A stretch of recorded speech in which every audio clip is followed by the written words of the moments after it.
Hello दोस्तों, कैसे हैं आप लोग। हम लोग देख रहे हैं इंग्लिश और ये हमारा पांचवा लेक्चर है। और अगर आपने मेरा पिछला वीडियो नहीं देखा है तो प्लेलिस्ट में जाकर ज़रूर देखिएगा। हमने टेंस और कंकॉर्ड पे वीडियो बना रखा है, ठीक है। एक्टिव पैसिव पे वीडियो बना रखा है, आर्टिकल पे वीडियो बना रखा है, ठीक है। प्रीपोजिशन पे वीडियो बना रखा है, ठीक है। तो जाकर ज़रूर देखिएगा। तो चलिए स्टार्ट करते हैं डायरेक्ट एंड इनडायरेक्ट स्पीच के बारे में। तो सबसे पहले मीनिंग देख लेते हैं। Direct speech is the exact repetition of the word spoken by a person. The speaker original words are placed within the inverted comma. ठीक है। डायरेक्ट स्पीच में किसी व्यक्ति द्वारा कहे गए शब्दों को उसी रूप में प्रस्तुत किया जाता है जैसे उस व्यक्ति ने वास्तव कहा था। स्पीकर के ओरिजिनल वर्ड को इन्वर्टेड कमा के अंदर रखा जाता है, ठीक है। जैसे Ram said I am busy, Ram ने कहा मैं व्यस्त हूँ। यहाँ राम के द्वारा कहे गए एग्जैक्ट वर्ड को इन्वर्टेड कॉमा में रखा गया है, इसलिए यह डायरेक्ट स्पीच है, ठीक है। अब indirect speech reports the word of speaker without coating the exact word. Indirect speech In indirect speech, inverted comma are generally removed and necessary changes are made in pronouns, tense, time, expression and other words. Indirect speech में किसी व्यक्ति के कथन को उसके exact word में न लेकर उस अपने शब्दों में बताया जाता है। इसमें सामान्यतः इन्वर्टेड कॉमा हटा दिए जाते हैं और आवश्यकता के अनुसार प्रोनाउंस, टेंस, टाइम, एक्सप्रेशन और अन्य शब्दों में परिवर्तित किया जाता है। Example, Ram said that he was busy, Ram ने कहा वह व्यस्त था, ठीक है। Part of direct speech. A direct speech sentence generally has two parts, ठीक है। रिपोर्टिंग स्पीच और reporting clause. Reporting speech, reported speech और रिपोर्टेड क्लॉज, ठीक है। डायरेक्ट स्पीच के वाक्य में सामान्यतः दो भाग होते हैं, ठीक है। Example, Ram said I am busy, यहाँ राम सेड रिपोर्टिंग स्पीच है और आई एम बिजी रिपोर्टेड स्पीच है, ठीक है। रिपोर्टिंग स्पीच वह भाग है जिसमें बताया जाता है कि किसने कहा, जबकि रिपोर्टेड स्पीच वह एक्चुअल स्टेटमेंट है जो स्पीकर ने कहा, ठीक है। Important terms. Reporting verb. The verb used in reporting clause is called reporting verb. Reporting clause में प्रयुक्त वर्ब को रिपोर्टिंग वर्ब कहा जाता है। जैसे Ram said I am busy, यहाँ सैड रिपोर्टिंग वर्ब है, ठीक है। अब रिपोर्टेड स्पीच, द वर्ड और statement reported by speaker are called the reported speech. Speaker द्वारा रिपोर्टेड किए गए एक्चुअल वर्ड्स या स्टेटमेंट को रिपोर्टेड स्पीच कहा जाता है। Example, Ram said I am busy, I am busy यहाँ रिपोर्टेड स्पीच है, ठीक है। Basic rules of changing direct into indirect speech, ठीक है।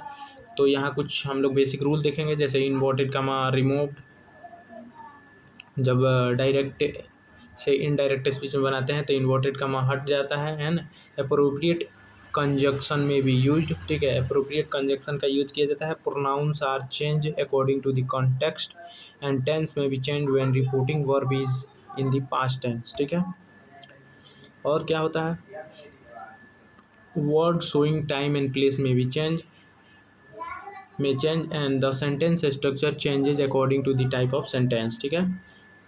यहाँ पे देख सकते हैं कि डायरेक्ट से इनडायरेक्ट बनाने के लिए जो रूल दिए गए हैं यहाँ पे दिए गए हैं, ठीक है। चेंज ऑफ प्रोनाउंस, प्रोनाउंस का परिवर्तन डायरेक्ट से इनडायरेक्ट स्पीच में बहुत महत्वपूर्ण है। Change of pronouns depends upon the person speaking, the person spoken to and person being spoken about. Pronouns का परिवर्तन इस बात पर निर्भर करता है कौन बोल रहा है, किससे बोल रहा है और किसके बारे में बोल रहा है, ठीक है। जैसे Ram said I am happy, Ram said that he was happy, Ram ने कहा कि वह खुश था। यहाँ आई ही हुआ क्योंकि आई राम को रिफर करता है, ठीक है। आई से क्या हो गया, ही हो गया। Example, Ram said to me you are honest, Ram told me that I was honest, ठीक है। तो यहाँ राम ने मुझसे कहा कि मैं ईमानदार था, यहाँ यू आई हुआ क्योंकि यू उस व्यक्ति को रिफ़र कर रहा है जिससे बात कर रहा था।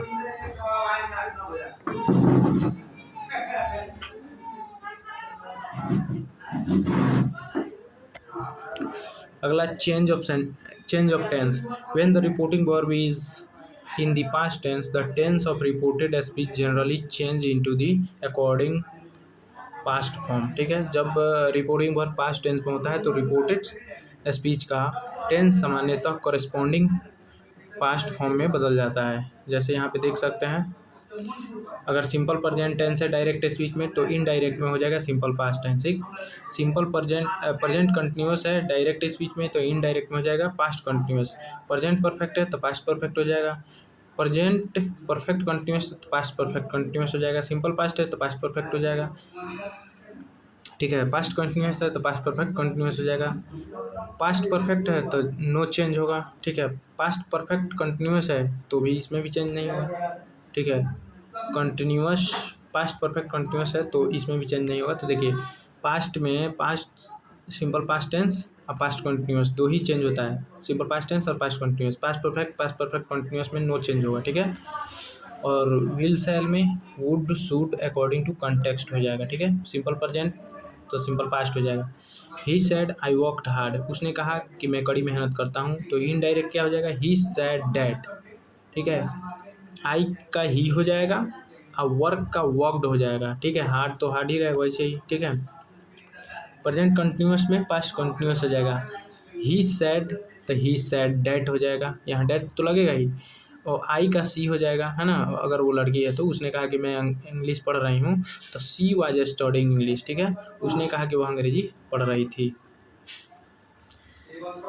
प्रेजेंट परफेक्ट का हो जाएगा पास्ट परफेक्ट। ठीक है, the lawyer said I have filled the petition, वकील ने कहा मैंने याचिका दाखिल कर दी है। तो the lawyer said that he had filed the petition. ठीक है, वकील ने कहा कि उसने याचिका दाखिल कर दी थी। सिंपल पास्ट है तो पास्ट परफेक्ट हो जाएगा। जैसे he said he filed the petition, उसने कहा कि मैंने याचिका दाखिल की तो he said that he had filed the petition. ठीक है, क्योंकि सिंपल पास्ट है पास्ट परफेक्ट हो जाएगा। ठीक है, यहाँ पे पास्ट कंटिन्यूस तो पास्ट परफेक्ट कंटिन्यूस हो जाएगा। जैसे he said I was preparing the case, उसने कहा कि मैं मामले की तैयारी कर रहा हूँ तो हो जाएगा he said that he had been preparing the case, उसने कहा कि वह मामले की तैयारी कर रहा था। पास्ट परफेक्ट और पास्ट परफेक्ट कंटिन्यूस में कोई चेंज नहीं होता है। ठीक है, पास्ट परफेक्ट कंटिन्यूस टेंस को डायरेक्ट से इनडायरेक्ट इसमें बदलते समय में सामान्यतः बदला नहीं जाता है। ठीक है, जैसे he said that he had completed the work तो he said that he had completed the work. ठीक है, बस डैट लग जाएगा, बाकी आई का ही हो जाएगा। ठीक है, बाकी सब वैसे ही रहेगा, हैड कंप्लीटेड वर्क वैसे ही। फ्यूचर टेंस में विल का वुड हो जाएगा, सेल का शुड या वुड हो जाएगा डिपेंडिंग अपॉन कॉन्टेक्स्ट। ठीक है, यहाँ पे देख सकते हैं he said I will come tomorrow, उसने कहा कि मैं कल आऊँगा तो he said that he would come to the next day. ठीक है, तो टुमारो का क्या हो जाएगा, नेक्स्ट डे हो जाएगा, उसने कहा कि वह अगले दिन आएगा।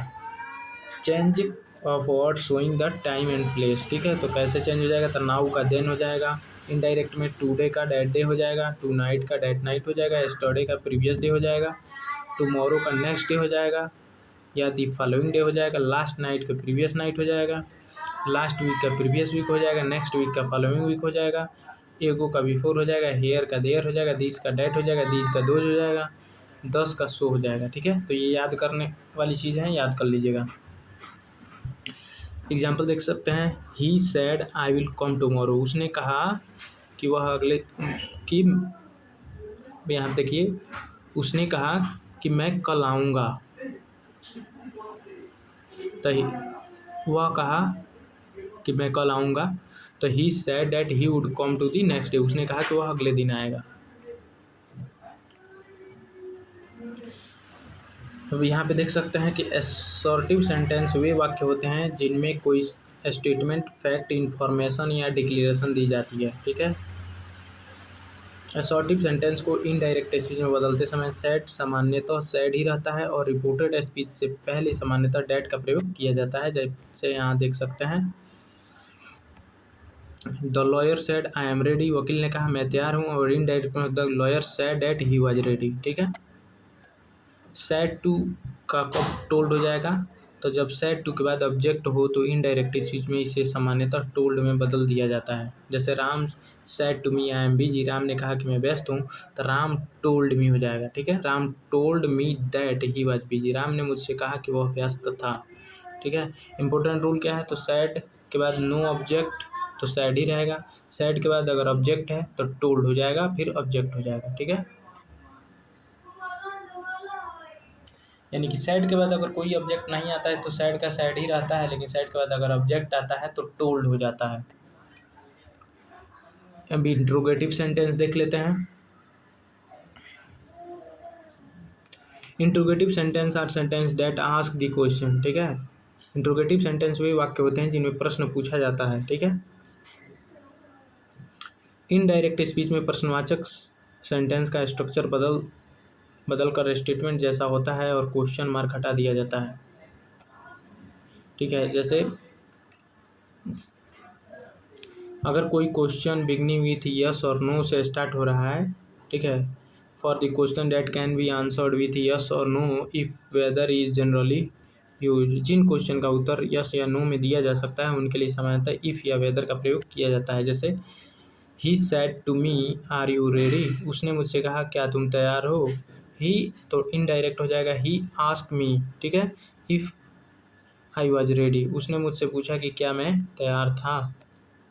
Question beginning with WH words. ठीक है, जब direct speech what why when where who whom which how आदि से शुरू हो तो इनडायरेक्ट स्पीच में सामान्यतः वही क्वेश्चन वर्ड रखा जाता है। जैसे यहाँ पे देख सकते हैं, द जज said to the lawyer why are you late, न्यायाधीश ने वकील से कहा कि आप देर से क्यों आए। तो इनडायरेक्ट में हो जाएगा, तो द जज ask the lawyer why he was late, न्यायाधीश ने वकील से पूछा कि वह देर से क्यों आया था।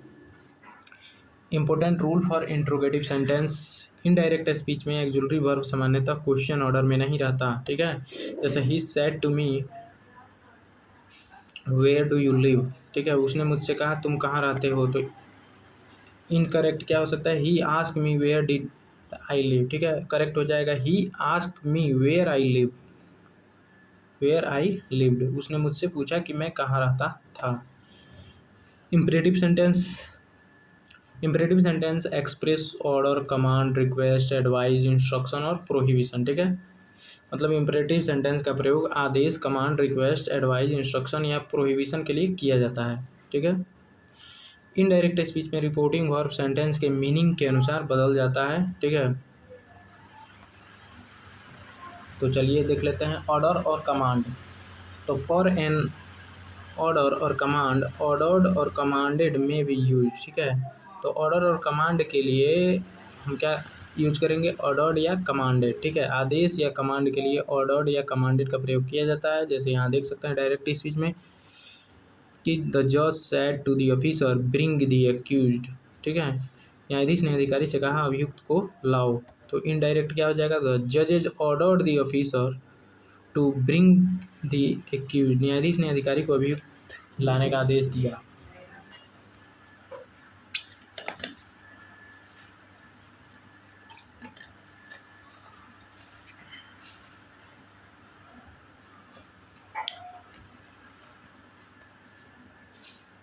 Request, for request, requested, based, ask, ETC में भी यूज। रिक्वेस्ट के लिए रिक्वेस्टेड, बेग और आस्क आदि का रिपोर्टिंग वर्ब का प्रयोग किया जाता है। जैसे यहाँ देख सकते हैं, he said to me please help me, उसने मुझसे कहा कृपया मेरी सहायता करो। तो इनडायरेक्ट में हो जाएगा, he requested me to help him, उसने मुझसे उसकी सहायता करने का अनुरोध किया।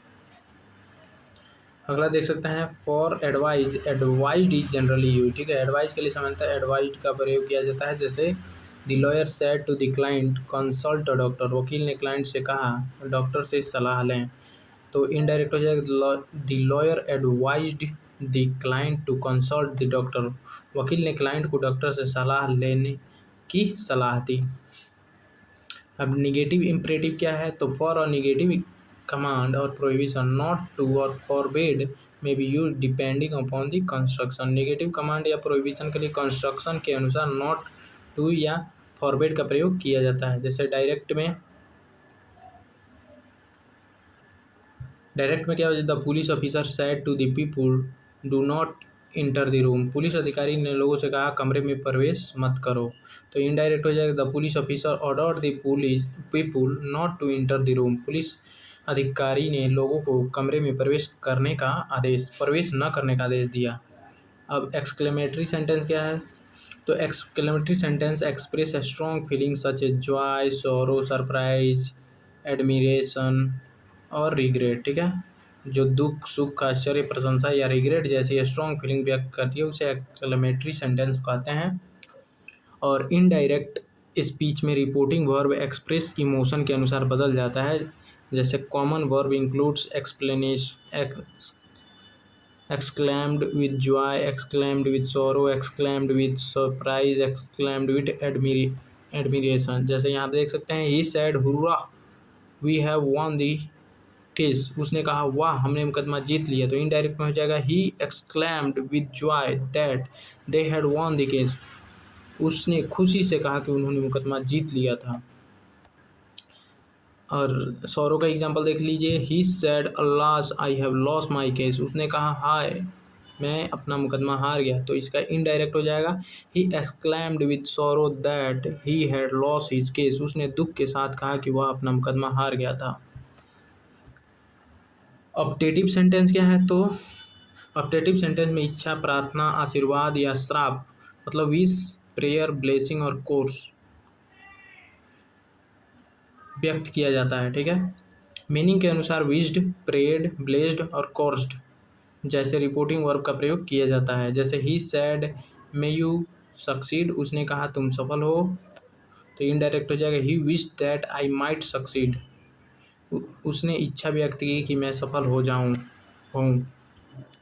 ठीक है, यूनिवर्सल ट्रूथ के साथ क्या है, तो यूनिवर्सल ट्रूथ जैसा कि पता ही है कि साइंटिफिक हो, यूनिवर्सल हो, फैक्ट हो या परमानेंट ट्रूथ हो। ठीक है, तो रिपोर्टेड स्पीच का टेंस सामान्यतः नहीं बदलेगा। ठीक है, जैसे यहाँ देख सकते हैं, the teacher said the earth moves around the sun, शिक्षक ने कहा पृथ्वी सूर्य के चारों ओर घूमती है। तो ये ऐसे ही रहेगा, चेंज नहीं होगा। इनडायरेक्ट में the teacher said that earth move around the sun, शिक्षक ने कहा कि पृथ्वी सूर्य के चारों ओर घूमती है, ये ऐसे ही रहेगा। बस मूव्स का मूव्ड नहीं किया गया क्योंकि यह एक यूनिवर्सल साइंटिफिक ट्रूथ है। ठीक है, रिपोर्टिंग वर्ब इन प्रेजेंट और फ्यूचर टेंस, तो यदि रिपोर्टिंग वर्ब प्रेजेंट या फ्यूचर टेंस में है तो रिपोर्टेड स्पीच में टेंस में सामान्यतः परिवर्तन नहीं होता है। Example, he says I am busy, तो वह कहता है मैं व्यस्त हूँ। तो he says that he is busy, वह कहता है कि वह व्यस्त है। ठीक है, तो वैसे ही रहेगा, परिवर्तित नहीं होगा। दूसरा एग्जाम्पल देख सकते हैं, he will say I am ready, तो he will say that he is ready, वह कहेगा कि वह तैयार है। अब कुछ यहाँ पे चेंजेस देख लीजिए कि दिस का डैट हो जाएगा, दीज का दोज हो जाएगा, हेयर का देयर हो जाएगा, नाउ का देन हो जाएगा, टुडे का डैट डे हो जाएगा, नाइट का डैट नाइट हो जाएगा, एस्टरडे का द प्रीवियस डे हो जाएगा, टुमारो का नेक्स्ट डे हो जाएगा। ठीक है, डायरेक्ट से इनडायरेक्ट, लास्ट वीक का द प्रीवियस वीक हो जाएगा, नेक्स्ट वीक का द फॉलोइंग वीक हो जाएगा, एगो का बिफोर हो जाएगा, कम का गो और वेयर एप्रोप्रिएट। ठीक है, सो यहाँ पे कुछ छोटा छोटा दिया गया है कि दिस का डैट डेमोन्स्ट्रेटिव है, टाइम एक्सप्रेशन डैट, टुडे का डैट डे हो जाएगा। सो थैंक्स फॉर वाचिंग, मिलते हैं नेक्स्ट वीडियो में किसी नेक्स्ट टॉपिक के साथ। ठीक है, ये था कुछ इम्पोर्टेंट रूल्स जो कि रिमेंबर करने लायक है, यहाँ पे देख सकते हैं आप लोग। ठीक है, यहाँ पे क्विक रिवीजन है, डायरेक्ट स्पीच और ये इनडायरेक्ट स्पीच दिया गया है, देख लीजिएगा आप लोग। ठीक है, और अगर आपने मेरा पिछला वीडियो नहीं देखा है तो जाकर ज़रूर देखिएगा, हमने टेंस और कॉन्कॉर्ड पे वीडियो बना रखा है। ठीक है, आर्टिकल्स पे वीडियो बना रखा है, प्रीपोजिशन पे वीडियो बना रखा है। ठीक है, और हमने एक्टिव पैसिव पे वीडियो बना रखा है, और ये डायरेक्ट इनडायरेक्ट हो ही गया, तो आप जाकर प्लेलिस्ट चेक कर सकते हैं। ठीक है, सो थैंक्स फॉर वाचिंग, मिलते हैं नेक्स्ट वीडियो में किसी नेक्स्ट टॉपिक के साथ।